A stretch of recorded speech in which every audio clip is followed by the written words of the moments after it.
अस्सलाम वालेकुम dear students.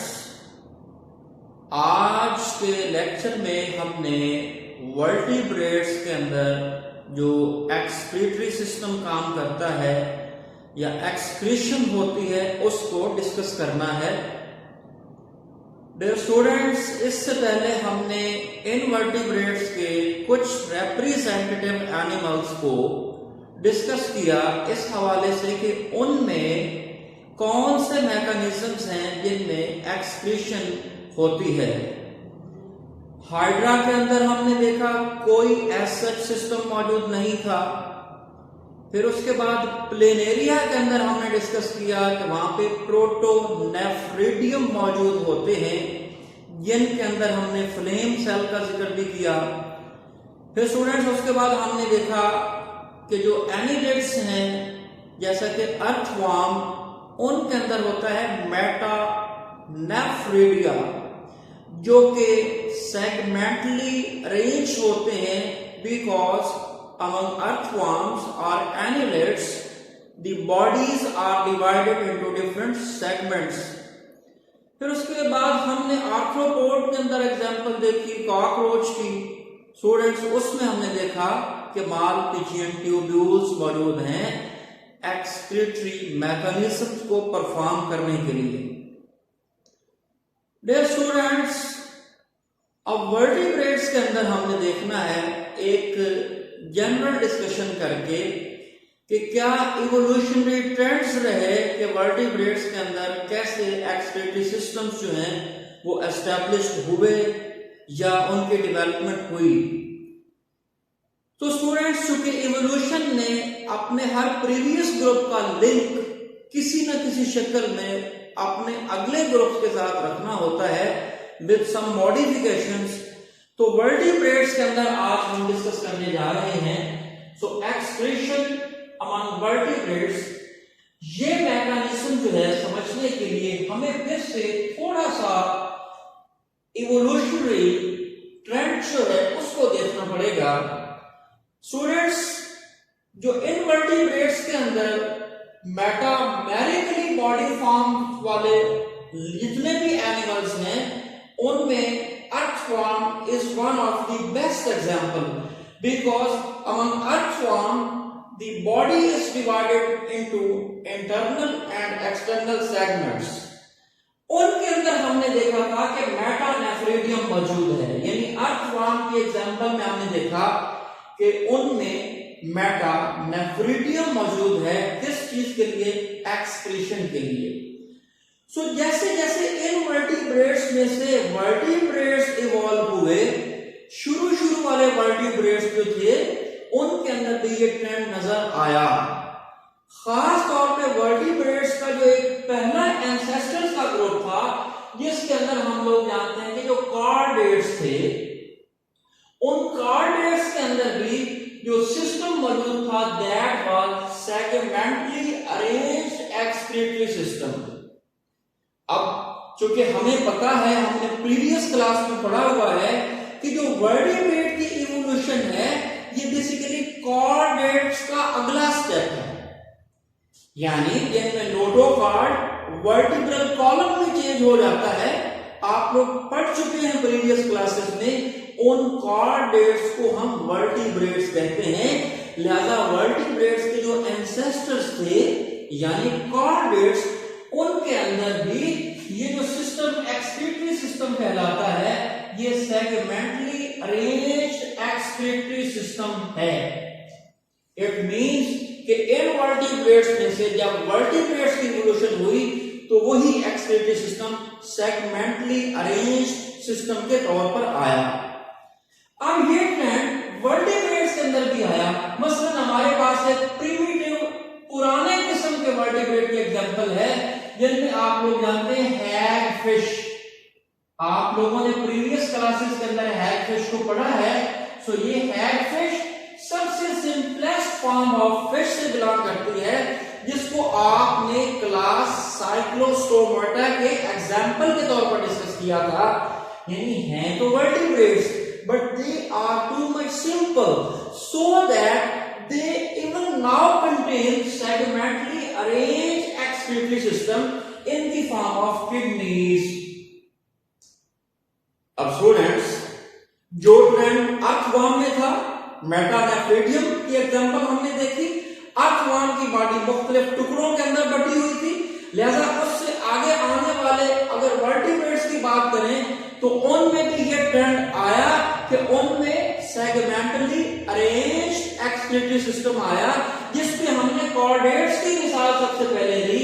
अब कॉर्डेट्स से अगला हायर लेवल जो है एनिमल्स का, वो है वर्टिब्रेट्स। और उन वर्टिब्रेट्स में से सिंपलेस्ट एग्जांपल हमने डिस्कस की है हैगफिश। स्टूडेंट्स, हैगफिश के अंदर भी जो किडनीज मौजूद हैं, उनमें जो ट्यूब्यूल्स पाई जाती हैं वो डिफरेंट सेगमेंट्स के अंदर डिवाइडेड हैं। यानी इवोल्यूशनरी लिंक समझ आया इस बात के करने से कि अगर इन वर्टिब्रेट्स में से अगर हमें कोई एक्सक्रीटरी सिस्टम सेगमेंटली अरेंज मिलता है तो ये ट्रेंड चलते चलते वर्टिब्रेट्स तक पहुंचा। Hagfish is one of the best example in this concern. लेकिन स्टूडेंट्स, वो जो प्रिमिटिव वर्टिब्रेट के अंदर किडनी सेगमेंटली अरेंज थे, इवोल्यूशनरी चेंजेस की वजह से बाकी जो वर्टिब्रेट्स आए उनके अंदर ऐसा ना रहा। लिहाजा अब जो इवोल्यूशनरी प्रोसेस हुए तो किडनीज बने, but those are not divided into segments, क्योंकि वर्टिब्रेट्स जो हैं उनकी बॉडीज के अंदर कॉम्प्लेक्सिटी का लेवल और बढ़ता चला गया। अब वो सेगमेंटली अरेंज जो था मैकेनिज्म, एक्सक्रीटरी सिस्टम, वो यहां पे अपनी 100% ड्यूटी परफॉर्म न कर सकता। लिहाजा always evolution produces many changes according to the requirement of the body. So जो हायर वर्टिब्रेट्स थे आफ्टर हैगफिश, आपने हैगफिश को पढ़ा है, ये क्लास साइक्लोस्टोमेटा है, और बाकी फिश की जितनी भी क्लासेस थी उसके अंदर कॉन्ड्रेक्टीज हैं, ऑस्ट्रिक्टीज हैं, फर्दर उसके बाद फिर रेप्टाइल्स हैं, रेप्टाइल्स के बाद आप लोगों ने फर्दर उसको amphibians, reptiles, birds, ultimately mammals. So students, higher vertebrates के अंदर इवोल्यूशनरी मैकेनिज्म ने जो किडनीज जो हैं इवॉल्व किए, वो किडनीज अपने अंदर सेगमेंटली अरेंज कुछ नहीं रखते, लेकिन एक चीज रखते हैं जिसको हम कहते हैं डेंस नेटवर्क ऑफ कैपिलरीज। यानी कैपिलरीज का एक डेंस नेटवर्क, जैसे गुच्छा नहीं बना होता, वो कैपिलरीज का इजाफा हुआ उन किडनीज के अंदर, और उन कैपिलरीज को हम लोग जानते हैं जो कि फंक्शनल स्ट्रक्चर होते हैं किडनीज के, हम उन्हें नेफ्रॉन्स का नाम देते हैं। प्रीवियस क्लासेस में भी स्टूडेंट्स आपने नेफ्रॉन को पढ़ा है ना, तो अब नेफ्रॉन तक पहुंचने के लिए हमें एक ग्राउंड नॉलेज मिला कि जो प्लेनेरिया है इनवर्टिब्रेट में से एक एनिमल, उसके अंदर प्रोटोनेफ्रिडियम, फिर उन्हीं इनवर्टिब्रेट्स में से एनिमल्स के अंदर मेटानेफ्रिडियम, और मेटानेफ्रिडियम चूंकि सेगमेंट्स के अंदर अरेंज था, वो ट्रेंड चलते चलते कहां तक आया, वो हायर एनिमल्स के अंदर आया जिनको हमने कॉर्डेट्स कहा। कॉर्डेट्स से चलते चलते वर्टिब्रेट्स में भी आया, जिनके अंदर हमने हैगफिश को डिस्कस किया। लेकिन इसके बाद this system was not present into segments, instead there was formation of a dense network of capillaries. So what was formed? That was a nephron, a functional structure of the kidney. So students, अब यानी अगर in short में आपको बताऊं तो अब जो kidneys हैं वर्टिब्रेट्स के अंदर, उनके अंदर नेफ्रॉन्स वो काम करते हैं जिनकी जिम्मा ये ड्यूटी है कि उन्होंने नाइट्रोजनस मेटाबोलाइट्स को फिल्टर आउट करके बॉडी से बाहर निकलना है in the process of excretion. यानी अब मौजूदा दौर में जो हायर वर्टिब्रेट्स हैं, इनके किडनीज के अंदर जो एक्सक्रीटरी मैकेनिज्म है या स्ट्रक्चर्स हैं, वो सेगमेंट्स में डिवाइडेड या अरेंज नहीं है, बल्कि एक डेंस नेटवर्क ऑफ कैपिलरीज पर मबनी एक सिस्टम, एक हाईली कॉम्प्लेक्स ट्यूब्यूल्स पर मबनी एक सिस्टम है जिसको हम लोग नेफ्रॉन का नाम देते हैं। So this was evolutionary trend. अब स्टूडेंट्स इसके बाद जो कि हमने एक्सक्रीशन में डिस्कस करना है, एक्सक्रीशन अमंग ह्यूमन बीइंग। आपके कोर्स की स्टूडेंट्स डिवीजन इस अंदाज से होती है कि पहले हम सिंपलेस्ट, फिर थोड़े से कॉम्प्लेक्स, फिर मॉडरेटली कॉम्प्लेक्स और एट द एंड ह्यूमन को एज एन एग्जांपल डिस्कस करते होते हैं, because it is at peak point of all of the organization. So हमें इसको एंड में डिस्कस करने से जितने भी चेंजेस आए वो सारे के सारे पता चल जाते हैं। सो इसकी ग्राउंड नॉलेज क्या है स्टूडेंट्स? ह्यूमन के अंदर एक्सक्रीशन के लिए हमें पहले ये देखना पड़ेगा what are different types of metabolic waste.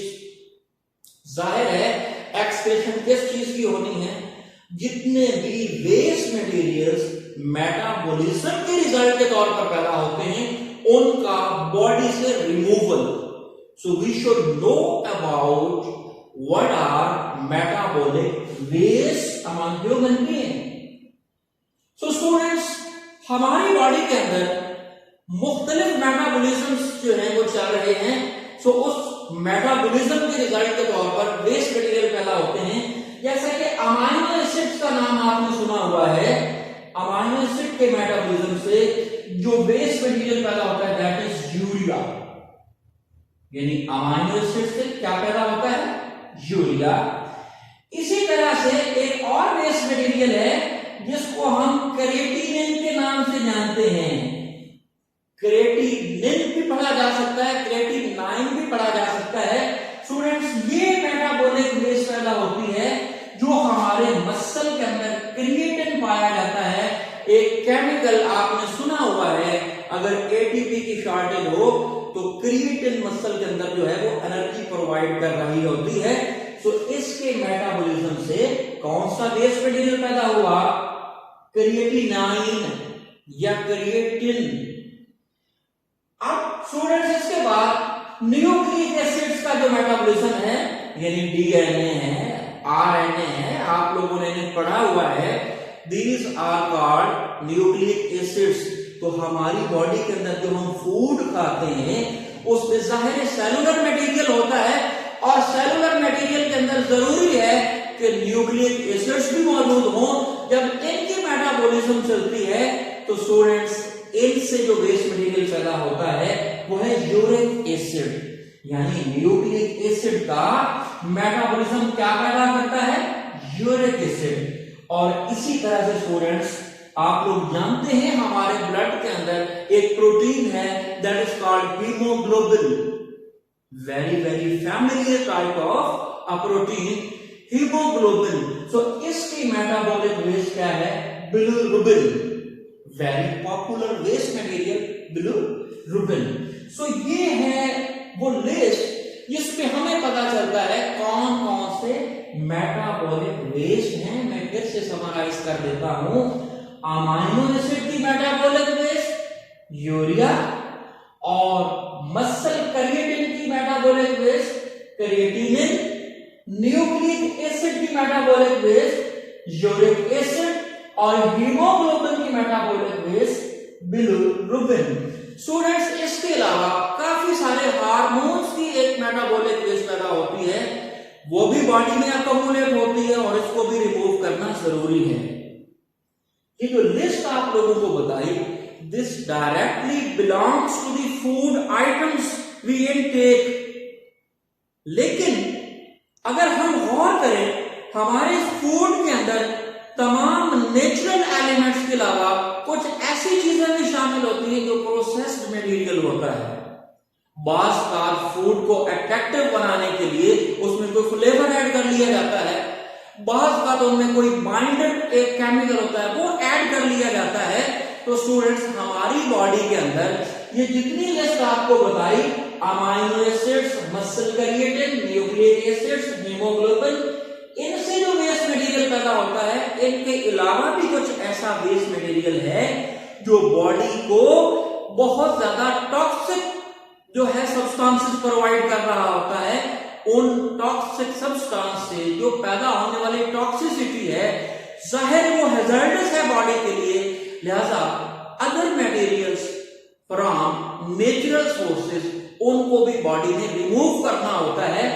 जैसा कि पेस्टिसाइड्स, ये जो क्रॉप्स के ऊपर पेस्टिसाइड का स्प्रे किया जाता है और उन क्रॉप्स में से अगर हमारी जो फूड आइटम आती है तो जाहिर है हमारी बॉडी के अंदर कुछ ना कुछ कंटेंट उन पेस्टिसाइड्स का भी आएगा। सो बॉडी उनको एक वेस्ट मटेरियल के तौर पर कंसीडर करेगी। इसी तरह से ड्रग्स, जितनी मेडिसिन हम लेते हैं तो मेडिसिन भी हम तभी लेते हैं जब हमें कोई डिजीज का सामना हो, हम नॉर्मल कंडीशन में तो नहीं ना लेते। लिहाजा उन ड्रग्स के अंदर भी काफी सारे ऐसे केमिकल्स हैं जो कि as a waste material body से रिमूव होना जरूरी है। इसी तरह से फूड एडिटिव्स, फूड के अंदर कुछ केमिकल, कुछ पिगमेंट्स उनको अट्रैक्टिव बनाने के लिए, कोई फ्लेवर देने के लिए, खूबसूरत बनाने के लिए ऐड किए जाते हैं। वो हमारी नेचुरल रिक्वायरमेंट ना थी, पर मार्केटिंग के तौर पर उन फूड्स को अट्रैक्ट करने के लिए, ताकि पब्लिक ज्यादा उसका रुझान करे, उसमें काफी सारे केमिकल्स मिक्स कर दिए जाते हैं। These are called food additives. So body में इनको भी एक वेस्ट मटेरियल के तौर पर कंसीडर किया जाएगा। And all of these material other than these natural material should be removed from the body by a process of excretion। फिर बता देता हूं कि टॉक्सिसिटी जो होती है वो किन चीजों से पैदा होती है। काफी सारे केमिकल्स हैं उनसे, जैसा कि पेस्टिसाइड्स, जैसा कि ड्रग्स, जैसा कि फूड एडिटिव्स। तो ये भी हमारे फूड में शामिल होती हैं चीजें, या हम कोई मेडिसिन ले रहे होते हैं उनमें शामिल होती हैं चीजें। तो इनको भी बॉडी से रिमूव करना जरूरी है, अदरवाइज ये टॉक्सिसिटी पैदा करेंगे जो कि हमारी बॉडी के सर्वाइवल को खतरे में डालेगी। सो स्टूडेंट्स, ह्यूमन के अंदर हमने अभी सिस्टम डिस्कस नहीं किया। हमने सिस्टम को डिस्कस करने से पहले वो मेटाबॉलिक वेस्ट की लिस्ट डिस्कस की है कि कौन कौन से मेटाबॉलिक वेस्ट जिनको कंसीडर करेंगे for the removal by the process of excretion, जिसमें मैंने नेचुरल एक लिस्ट आपको बताई और इसके अलावा जो प्रोसेस्ड मटेरियल है, पेस्टिसाइड्स, ड्रग्स और फूड एडिटिव्स, इनका जिक्र किया। इंशाल्लाह आने वाले लेक्चर्स के अंदर हम ह्यूमन के अंदर बड़ी ही डिटेल से उन सिस्टम्स को और उन तमाम तर स्ट्रक्चर्स को देखेंगे जो कि एक्सक्रीशन करवाते हैं। तब तक के लिए डॉक्टर मोहम्मद हनीफ को इजाजत दें। खुश रहें और दुआओं में याद रखें। अल्लाह।